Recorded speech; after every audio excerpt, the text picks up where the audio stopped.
तो जी, हम लोग कौन सा क्वेश्चन अटेम्प्ट कर रहे हैं अभी आपका? अक्टूबर नवंबर 15 वेरिएंट 32। अच्छा जी, क्वेश्चन अटेम्प्ट करने से पहले मैं उम्मीद करता हूँ कि आप लोग ने ये वाली केस स्टडी क्या कर ली होगी, रीड कर ली होगी थरली। ठीक है, केयरफुली रीड करनी है आपको। अच्छा जी, प्रैक्टिस किस चीज़ की करने जा रहे हैं हम लोग? पेपर 42 की रीड करने जा रहे हैं, जो कि आपके पास 1 आवर 15 मिनट्स जो है ना प्रोवाइड किए गए होंगे। 1 आवर 15 मिनट से प्रोवाइड किए हुए होंगे, तो आपने क्या करना होगा ज़रा देख लीजिएगा भाई। एक दफ़ा स्ट्रक्चर क्लियर कर दें। आपको जो है 1 आवर 15 मिनट जो है ना प्रोवाइड किए गए होंगे। अच्छा, जिसको पता है ये सारी चीज़ें वो स्किप कर सकता है, और जिसको नहीं पता वो ज़रा ये स्ट्रक्चर सुन लीजिएगा। 1 आवर 15 मिनट्स में आप क्या करते हैं? 15 मिनट जो है केस स्टडी की रीडिंग पे लगाते हैं।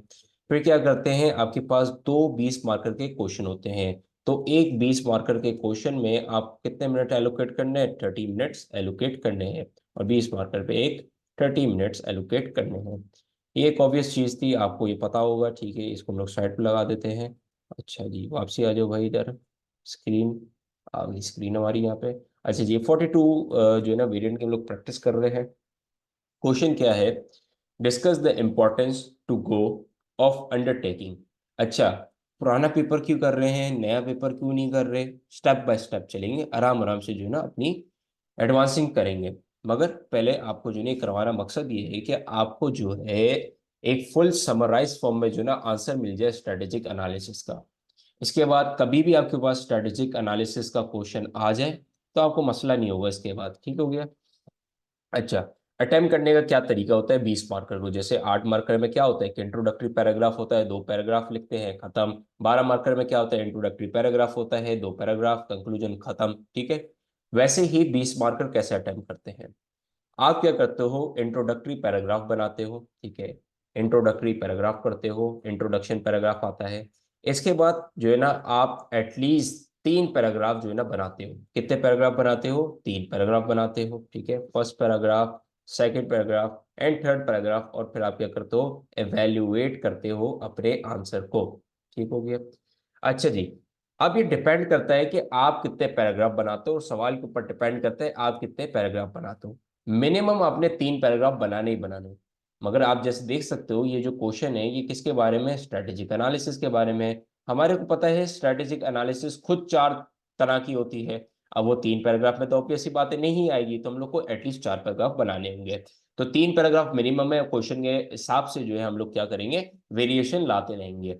तो स्ट्रेटेजिक एनालिसिस कितनी तरह की होती है पहले हम लोग डिस्कस कर ले। इंट्रोडक्शन में हमारे को पता है हम लोग जो है एक मोटी टर्मिनोलॉजी जो है ना डिस्कस करते हैं, जो कि स्ट्रेटेजिक एनालिसिस होती है।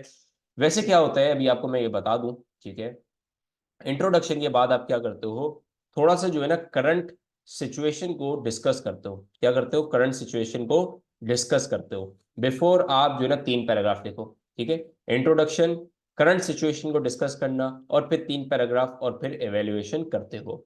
मगर इस क्वेश्चन के अंदर हम लोग नहीं करेंगे।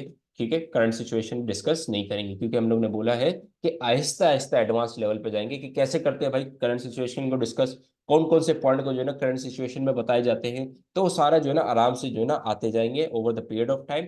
अभी जो हम लोग फोकस करेंगे पूरा का पूरा इंट्रोडक्टरी पैराग्राफ, जो कि स्ट्रेटेजिक एनालिसिस होगी। ठीक है, फिर 3 पैराग्राफ बनाएंगे, 4 पहले के पैराग्राफ हम लोग बना लेंगे। ठीक है, ये कहीं ना कहीं आप जो है ना ये बनाते रहेगा। ठीक है, कैसे अटेम्प्ट करना है तो मदद मिलेगी आपको। इंट्रोडक्शन में हम लोग क्या समझाएंगे? एक सेकेंड। इंट्रोडक्शन में हम लोग क्या चाहिए समझाएंगे? स्ट्रेटेजिक एनालिसिस समझाएंगे। ठीक हो गया? पहले पैराग्राफ में हम लोग क्या समझेंगे? हम लोग लेट सपोज पेस्ट समझा देंगे। सेकंड में क्या समझाओगे भाई? लेट सपोज हम लोग स्वॉट एनालिसिस समझा देंगे। ठीक हो गया? लेट सपोज हम लोग थर्ड पैराग्राफ में क्या समझा देंगे? हम लोग थर्ड पैराग्राफ में पोर्टर 5 फोर्सेस समझा देंगे। ठीक है, पोर्टर 5 फोर्सेस समझा देंगे। और आप फोर्थ पैराग्राफ में क्या समझोगे? मैंने आपको वैसे ही बता दिया कि वेरिएशन के हिसाब से चलोगे। फोर्थ पैराग्राफ में आपने क्या समझा दिया? लेट सपोज आपने जो ना चौथी जो स्ट्रेटेजी है आपके पास, वो आपने समझा दी। चौथी स्ट्रेटेजी हमारे पास जो है ना कौन सी थी? पेस्ट थी। ठीक हो गया? कोर कॉम्पिटेंसीज हमारे पास थी। ठीक हो गया? कोर कॉम्पिटेंसीज हमारे पास एक थी चीज। अच्छा, इसके बाद आप लोग एवेल्युएट करोगे। एवेल्युएशन भी आपको सिखा देंगे। एवेल्युएशन आपने खुद वहां पे सोचनी होगी। एवेल्युएशन जो है ना एक ही एवेल्युएशन जो है ना आप मल्टीपल क्वेश्चंस पे चला सकते हो 42 के पेपर के अंदर। इसको कॉपी करना, फिर हम लोग अटेम्प्ट कर रहे हैं। ठीक हो गया? इसको भी साइड पे लगा देते हैं। अगर आप लोग ने कॉपी नहीं किया तो एक दफा स्क्रीनशॉट के ले लें तो जल्दी से आगे बढ़े। ठीक हो गया? अच्छा जी, अब क्वेश्चन अटेम्प्टिंग पे आ जाते हैं। क्वेश्चन को कैसे अटेम्प्ट करेंगे? सबसे पहले जो है ना हम लोग वही स्टार्ट करेंगे। भाई नहीं आना तुम्हें, ठीक है, ये गलती से सेलेक्ट हो गया। अच्छा, एफ लिखते हैं। एक मिनट दीजिएगा, इधर मैं सेट कर लूँ तो फिर हमारे को आसानी हो जाएगी। इसकी लेंथ जो है इतनी रहेगी। उम्मीद करता हूँ नजर आ रहा होगा जो भी लिखूंगा मैं, ठीक है। तो सबसे पहले हम लोग को क्या देनी है? स्ट्रेटेजिक एनालिसिस की बुकिश डेफिनेशन देनी है। अपनी तरफ से कुछ जो है ना बना के नहीं पेश कर देनी है, जो बुकिश डेफिनेशन है वो आपने प्रोवाइड करनी है।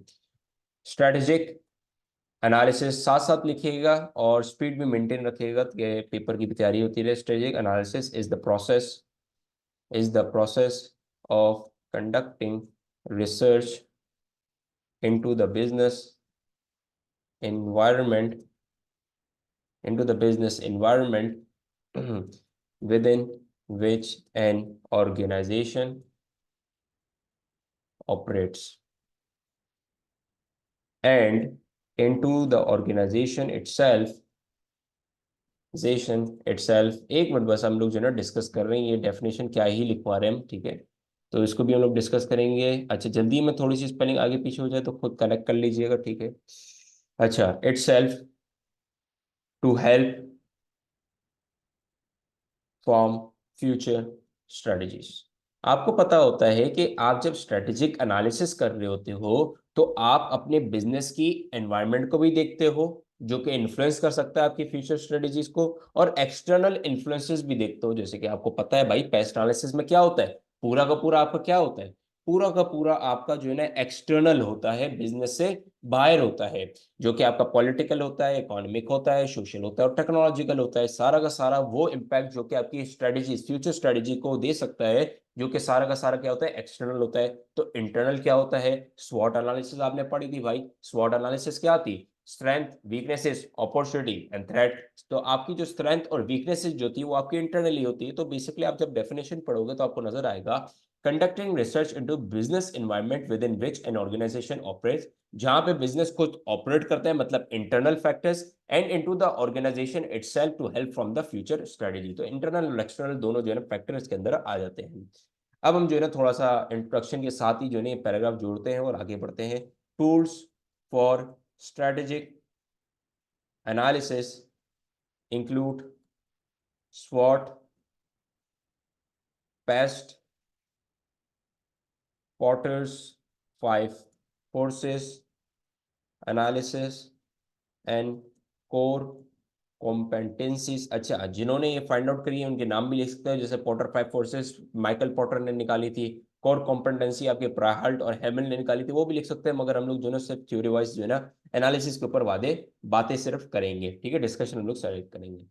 अच्छा, कोर कॉम्पेटेंसीज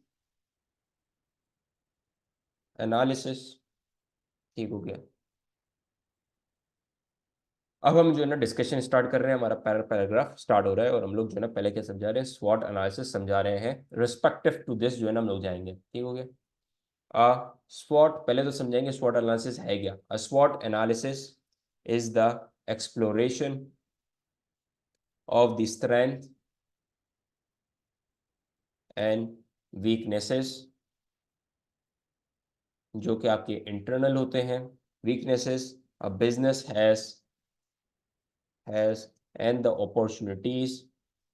अपॉर्चुनिटीज एंड थ्रेट्स, जो कि आपके एक्सटर्नली आते हैं, इट फेसेस।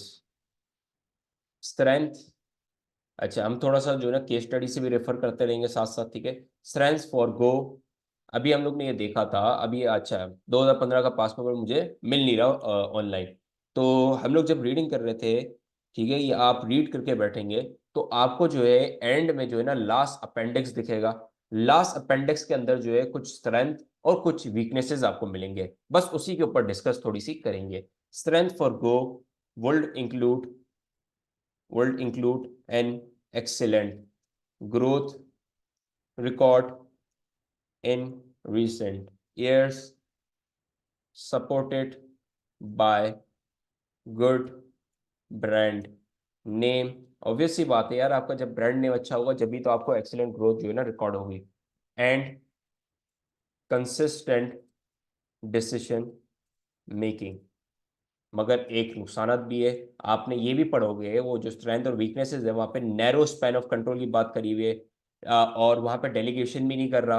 भाई नैरो स्पैन ऑफ कंट्रोल के अंदर तो ज़्यादा डेलीगेशन होनी चाहिए, वाइड के अंदर कम होती है, नैरो के अंदर ज़्यादा होती है, ठीक है। अब जब नैरो की बात करते हो तो आपके पास सबऑर्डिनेट जो है ना, एक बड़ी सी जो है ना चेन बनी होती है आपकी हायरार्की की, तो वहाँ पर डेलीगेशन नॉर्मली जो है ज़्यादा होती है। मगर जब आप डेलीगेट ही नहीं कर रहे टास्क को नैरो स्पैन ऑफ कंट्रोल में, और सिर्फ जो है ना ऊपर वाले लोग ही जो है ना डिस्कस कर रहे हैं, तो हमारे एम्प्लॉय क्या होंगे, डीमोटिवेट होंगे, जो कि हमारे लिए क्या बन जाएगी, वीकनेस बन जाएगी। ठीक हो गया। अच्छा जी, लिखना स्टार्ट करें। Narrow spans of control reduce risk from delegation, फायदा तो है, मगर however however this can be demotivating. अच्छा, अगर आप चाहे तो यहाँ पे चेन भी लिख सकते हैं, सबको प्रोवाइड की हुई डीमोटिवेटिंग से रिलेटेड चेन क्या होती है, बिजनेस के ऊपर इम्पैक्ट क्या आता है, कस्टमर के ऊपर इम्पैक्ट क्या आता है, अनफॉर्चुनेटली क्या होता है, एक पूरी चेन है वो आप जो है यहाँ पे इंक्लूड भी कर सकते हैं। हम लोग अभी यहाँ पे मूव ऑन कर रहे हैं। Additionally both strategies are expensive, जो कि लास्ट में आपको दी हुई है, लास्ट अपेंडिक्स के अंदर, लास्ट के अंदर सेकंड लास्ट और लास्ट में जो है ना आपको दो ग्रोथ स्ट्रेटजीज दी हुई है। Additionally both strategies are expensive and they are already highly geared, क्योंकि आपका बिजनेस हाईली geared चल रहा है, ठीक है। Highly geared being a private limited company. अच्छा, कितना हाईली geared बिजनेस चल रहा है वो भी आप सब लिख सकते हो, ठीक है। हाईली geared, अभी जो रिसेंट जो आपकी जो 2015 की रिपोर्ट है उसके अकॉर्डिंगली जो है आप तो 65% जो है आपके चल रहे हो हाईली geared चल रहे हो। एक बार ये कंप्लीट करें, एक बार चार्जिंग पे लगा रहा हूँ। अच्छा जी, being a private limited company, being a private limited company. अच्छा, प्राइवेट लिमिटेड कंपनी हमारे को पता है पब्लिक को शेयर नहीं बेच सकती, सिर्फ फ्रेंड्स एंड फैमिली मेंबर्स को बेच सकती है, तो वो भी हम लोग पॉइंट बना देंगे। They can not sell shares to the public and would impact their ability impact their ability impact their ability to raise finance, since both strategies since both strategies involve a major shift from the business activity they are currently engaged। ठीक है, obvious सी बात है, एक आपकी strategy बोल रही है कि आप जो है ना टेक ओवर कर लो, या तो आप जो है ना एक्सपोर्ट स्टार्ट कर दो। टेक ओवर में तो हमारे को पता है उनको जो है ना कोई क्लियर जो है ना नॉलेज ही नहीं है, ठीक हो गया।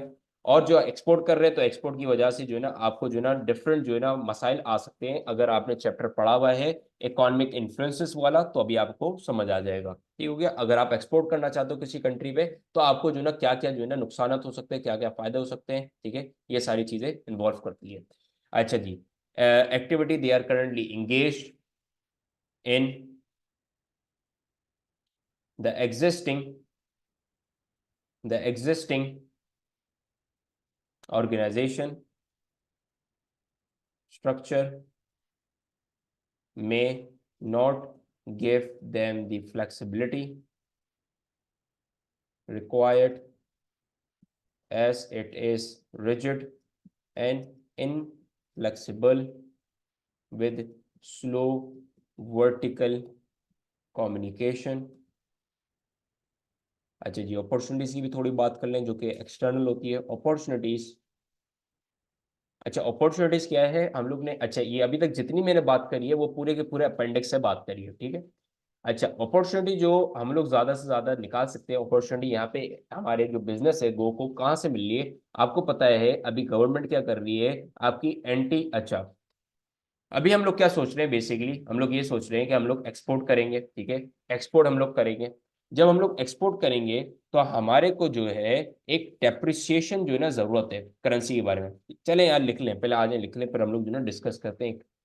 Opportunity they can take advantage they can take advantage of include the lowering of tariffs.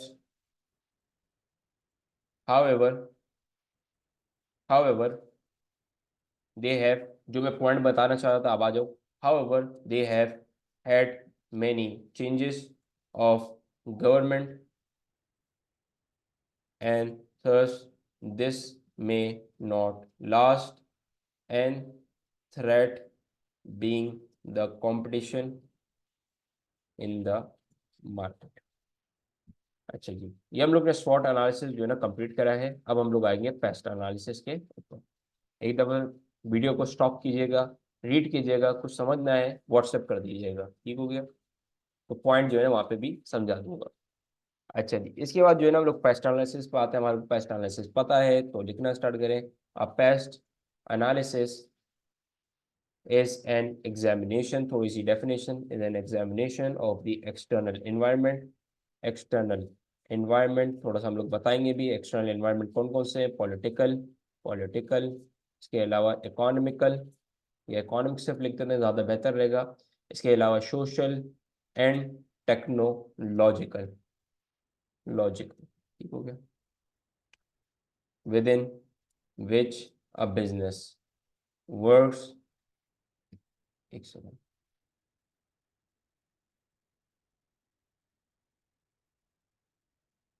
within which a business works for both past and SWOT, it is important to remember the information। अच्छा, याद रहे हम लोग जिस basis के ऊपर information बता रहा हूं, मैं कब से क्या बोल रहा हूँ, लास्ट अपेंडिक्स से हम लोग रेफर कर रहे हैं, लास्ट अपेंडिक्स से रेफर कर रहे हैं। मगर याद रखिएगा ये अपेंडिक्स जो है आपका कब बना हुआ है, 2012 का बना हुआ है। मगर अभी आप ऑपरेट कहाँ पे कर रहे हो, 2015 पे कर रहे हो। क्योंकि अगर आपने सही से केस स्टडी रीड करी है तो लास्ट में जो है ना आपको बताया था कि हम लोग ने कंसल्टेंट को कुछ बोला था काम कर ले ग्रोथ स्ट्रेटेजी के ऊपर। मगर जब उसने सबमिशन करवाई ग्रोथ स्ट्रेटेजी की, वो कुछ 3 साल बाद करवाई है। तो 2012 का हमारे पास जो है ना डेटा पड़ा हुआ है, जिसकी बेसिस पे ये जितना हम लोग ने पैराग्राफ लिखा है ऊपर, ये सारा का सारा 2012 के बेसिस पे लिखा है, जो कि आउटडेटेड भी हो सकता है। तो आ जाए उसके ऊपर थोड़ा डिस्कशन करें। It's important to remember the information, relates to 2012। this appendix is outdated by 3 years, so all economic data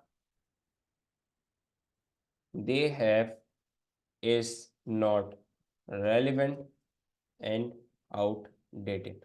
चलिए क्या लिख दिया मैंने,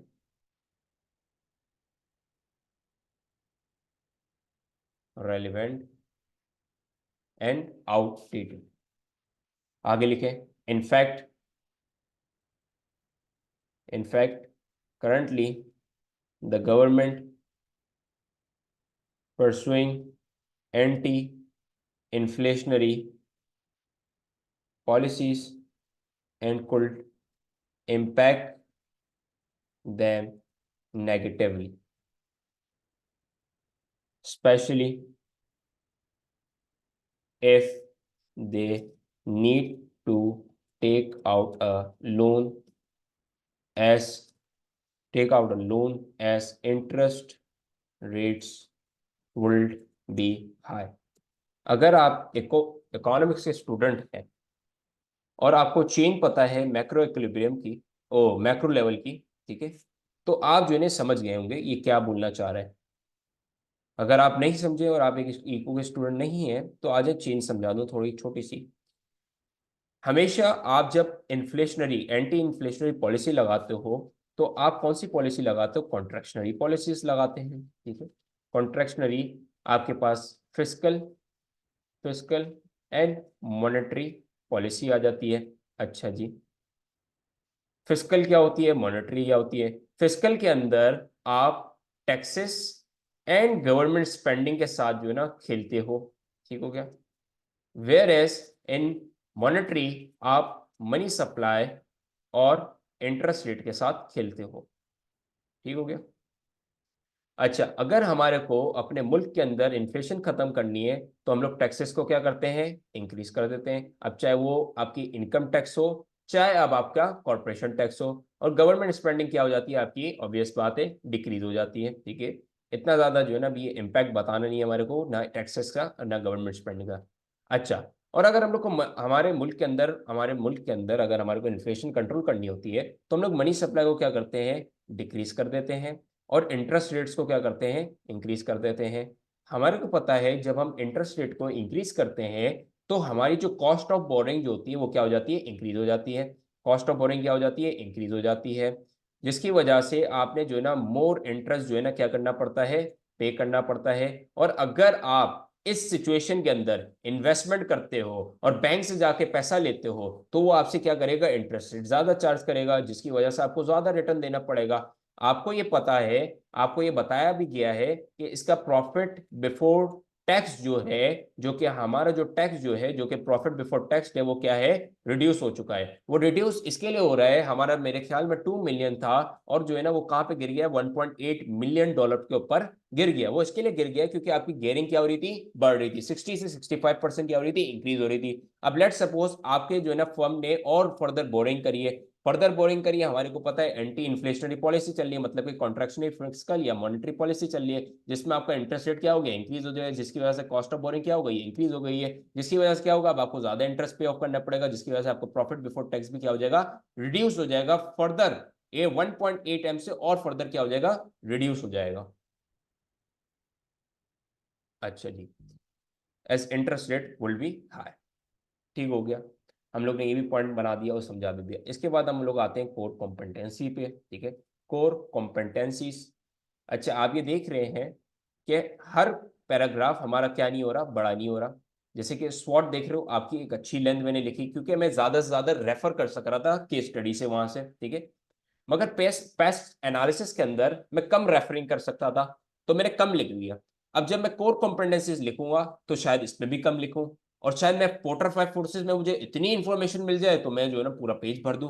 तो ये पॉसिबल है। ठीक हो गया, तो आ जाए लिखते हैं, क्योंकि कंप्लीट इंफॉर्मेशन इतनी ज्यादा दी भी नहीं होगी हमारे को, तो हम लोग ने सब कुछ करना है। 1 मिनट दीजिएगा।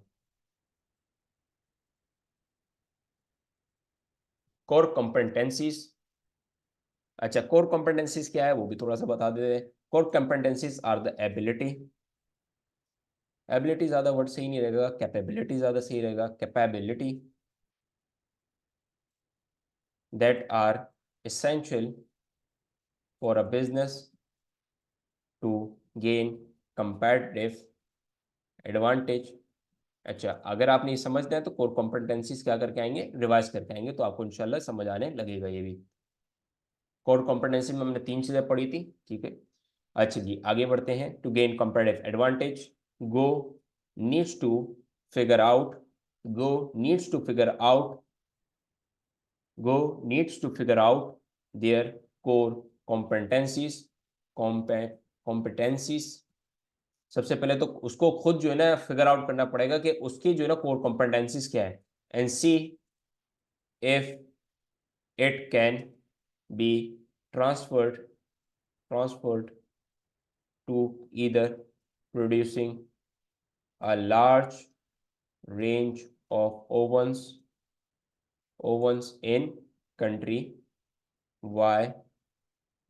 कंट्री वाई में क्या कर रहा था, being export market for them, और taking over a producer of freezer and air conditioners to diversify their product range. बोलना क्या चाह रहा हूँ जरा सुनिएगा। बोलना यहाँ पे हम ये चाह रहे हैं एग्जामिनर को कि सबसे पहले जो है ना बिजनेस को एनालाइज करना पड़ेगा कि उसकी कोर कॉम्पिटेंसीज क्या है, उसकी इंपॉर्टेंट स्किल्स क्या है, उसकी ऐसी ऐसी इंपॉर्टेंट स्किल्स क्या है जो सबसे पहले जो है ना इसको इंप्रूव करेगी। जरा सुनिएगा। सबसे पहले जो है ना गो को चाहिए कि वो अपनी कोर कॉम्पिटेंसीज को एनालाइज करे, मतलब कि उसके पास ऐसी कौन सी स्किल्स हैं, अभी भी उसके बिजनेस के पास ऐसी कौन सी स्किल्स हैं। लेट सपोज मैं ज्यादा बेहतर हूं नई चीजें जो है ना अपनाने में। ठीक है, मैं नई चीजों को बेहतर तरीके से कर सकता हूँ। ठीक है, मैं नई चीजों को बेहतर तरीके से कर सकता हूँ, तो मुझे पता है कि जो आपकी जो स्ट्रेटेजी 2 थी, जो कि आप जो है ना अचीव करना चाह रहे थे through taking over the freezer और ये एयर कंडीशनर वाली, तो मैं उसको सजेस्ट करूंगा। और लेट सपोज कि मेरी जो है ना कोर कॉम्पिटेंसी ये है कि मैं एक्सपोर्ट मार्केट में बेहतर हूँ, या मैं जो है ना नेगोशिएशन में बेहतर हूँ, या जो है ना मैं माल बेचने में बेहतर हूँ, मेरी सेल्स टीम जो है ना बहुत ज्यादा स्ट्रांग है।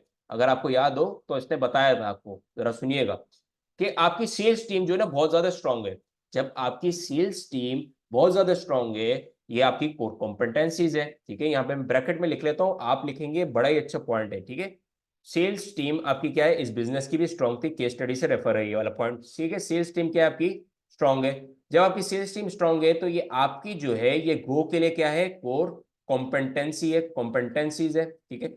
जब ये गो के लिए कोर कॉम्पिटेंसीज है, इसका मतलब उसको कौन सी स्ट्रेटेजी पे जाना चाहिए, स्ट्रेटेजी 1 पे जाना चाहिए, जो कि कौन सी स्ट्रेटेजी है, एक्सपोर्ट की स्ट्रेटेजी है। अब एक्सपोर्ट में इसको कैसे मदद करेगा भाई, जैसे आप यहाँ पे प्रोडक्ट बेच रहे हो ना, कितने मल्टीपल सोर्सेज पर आप प्रोडक्ट बेच रहे हो, डायरेक्ट बिजनेस कस्टमर को बेचते हो, लीफलेट करते हो, पता नहीं क्या क्या उसने जो है मार्केटिंग स्ट्रेटेजी अपनाई भी है, क्योंकि सेल्स टीम स्ट्रांग है आपकी भाई, ठीक है। वैसे ही अगर आपकी सेल्स टीम स्ट्रांग है तो आपकी कोर कॉम्पिटेंसी है, तो आप स्ट्रेटेजी 1 पे जाओगे जो कि एक्सपोर्टिंग है। अब इस पॉइंट को आप डेवलप करके आराम से लिख सकते हैं, पहले उस पॉइंट को जाके रीड करना पैराग्राफ से, ठीक है, केस स्टडी के पैराग्राफ से, और फिर जो है ना अटेम्प्ट करने की कोशिश कीजिएगा। आगे बढ़ते हैं। अब हमारा लास्ट बच गया पोर्टर 5 फोर्सेस, उसको पहले समझाएंगे। Porters 5 force analysis provides a framework that models an industry being influenced by 5 forces। कौन सी 5 फोर्सेस हम लोग ने करी थी डिस्कस, याद होनी चाहिए, power of buyer, power supplier, threat of competition और threat of entrants, threat of substitutes, multiple हम लोग ने पढ़ी थी। आए उसको प्रूफ करते हैं। influenced by 5 forces in the case of go in the case of go for option 1 for option 1, for example entering a new market जो कि आपकी कंट्री Y है, would mean that their risk that their risk is या are substantial, ज़्यादा बेहतर रहेगा, are substantial since there is a high level of competition within their industry. अगर आपसे मैं सवाल पूछता हूं, अगर किसी इंडस्ट्री के अंदर हाई लेवल ऑफ कंपटीशन मौजूद है, मतलब ये कि कस्टमर जो है इजीली सब्स्टिट्यूट कर सकता है, क्या कर सकता है, सब्स्टिट्यूट या स्विच कर सकता है, तो यहाँ पे पावर ऑफ बायर ज्यादा होगी या कम होगी, जवाब दे दीजिएगा, ठीक है। अपने आप को जवाब दे दीजिएगा, दिल में जवाब दीजिएगा अपने, ठीक है, हो गया। ये एक सेकेंड रुकिएगा, स्पेलिंग बड़ी मिस्टेक्स हो रही, सब्स्टिट्यूट, खैर हो गई। तो आपकी पावर ऑफ बायर ज्यादा होगी कम होगी, ये आप बताएगा। मगर केस स्टडी के अंदर तो खैर इसने रेफर नहीं करा, मगर हम लोग ये अजम्पशन कर सकते हैं जरूर, ठीक है। मगर हम लोग केस स्टडी के हिसाब से चलेंगे, मगर आप जरूर बताएगा कि पावर ऑफ बायर इंक्रीज हो रहा है या कम हो रहा है। चले आगे बढ़ते हैं। कहां तक लिख लिया है, level of competition with in the industry, ठीक है, विद इन द इंडस्ट्री। आगे हम लोग लिख सकते हैं, already already an existing oven manufacturers are already very profitable.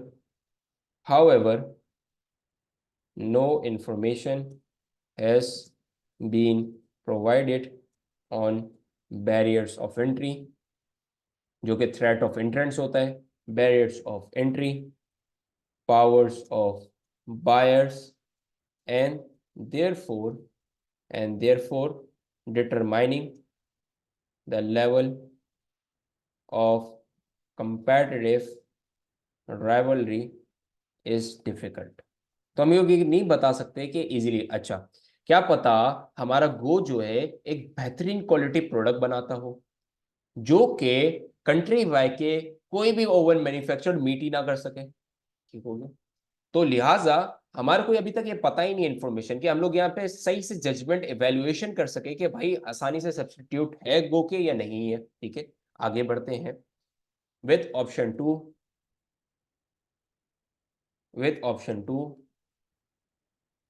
for example, taking over a producer of freezer and air conditioning units to diversify product range.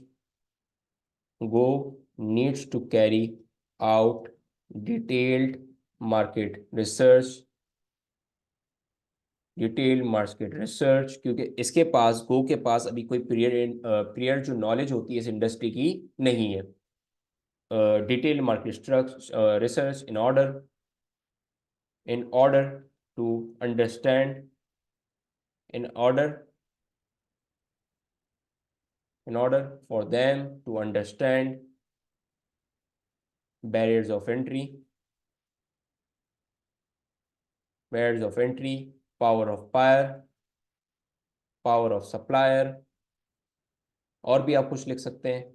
Therefore, determine the competitive rivalry and how to reduce it in the market. अच्छा जी, हम लोग ने कुछ अभी तक अच्छा खासा जो है ना लेंथ ऑफ क्वेश्चन जो है ना अटेम्प्ट कर चुके हैं. ठीक है, जिसमें हम लोग ने स्वॉट समझाया है, पैस समझाया है, कोर कॉम्पिटेंसी समझाया है, पोर्टर समझाया है. किसी में हमारे को ज़्यादा रेफरिंग पॉइंट मिल जाएंगे केस स्टडी से, किसी में नहीं मिलेंगे, तो उसके हिसाब से हम लोग जो है ना उसकी पैराग्राफिंग करेंगे. अच्छा जी, एवेल्यूशन रह गया है. एवेल्यूशन में क्या करेंगे वो ज़रा देख लेते हैं हम लोग. ठीक है, वो ज़रा हम लोग देख लेते हैं कि एवेल्यूशन क्या करेंगे हम लोग. अच्छा जी, करते हैं कि आप जो है एवेल्यूएट कैसे करेंगे, ज़रा देखिएगा एवेल्यूएट कैसे करेंगे हम लोग. ठीक है, आ जाए ज़रा लिखिएगा. Strategic analysis therefore in this case is very important. Obvious सी बात है, इंपॉर्टेंट क्यों है? आप अगर केस से रेफर करें तो स्ट्रेटेजिक एनालिसिस अभी के मुकाबले में बड़ी इंपॉर्टेंट है, क्योंकि मार्केट बहुत ही ज़्यादा डायनेमिक है आपकी. Over the period of time change हो रही है, गवर्नमेंट नई पॉलिसीज लेके आ रही है. ठीक है, और हमारे को जो है अपनी स्ट्रेटेजिक एनालिसिस आउटडेटेड के अलावा जो आपका लास्ट अपेंडिक्स है उसको तो हम लोग को फॉरगो ही कंप्लीटली कर देना चाहिए. ठीक है, क्योंकि रॉन्ग डिसीजन मेकिंग होगी जो कि सिग्निफिकेंट कॉस्टली होगी. तो आगे बढ़ते हैं. द टू स्ट्रेटजीज जो कि आप कंसिडर कर रहे हो, जिसके लिए ही आप स्ट्रेटेजिक एनालिसिस कर रहे हो, the two strategies are very different from those already undertaken by Go, since they are considering different different market and different product to enter into the environment in which the business operates is is also continuously changing, in which case strategic analysis will need to be frequently undertaken. The sales for Go are decreasing due to the change in government policies such as anti-inflation. Therefore, consequences of Go not performing strategic analysis would lead to flute decision, जिसकी वजह से क्या हो जाएगा, आपके लिए मुश्किल हो जाएगा डिसीजन मेकिंग करना. Decision thus undermining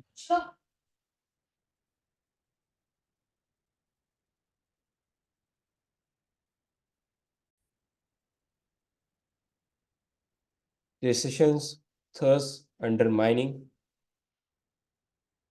the growth and prosperity of the entire organisation. अच्छा जी, हम लोग ने कंक्लूजन भी बना लिया। ठीक है, कंक्लूजन के अलावा जो है हम लोग ने एक डिटेल्ड आंसर 20 मार्कर जो है कंस्ट्रक्ट भी कर लिया। एक दफ़ा कॉपी कीजिएगा, रीड कीजिएगा, इंशाल्लाह समझ आएगा। कुछ समझना है पूछ लीजिएगा।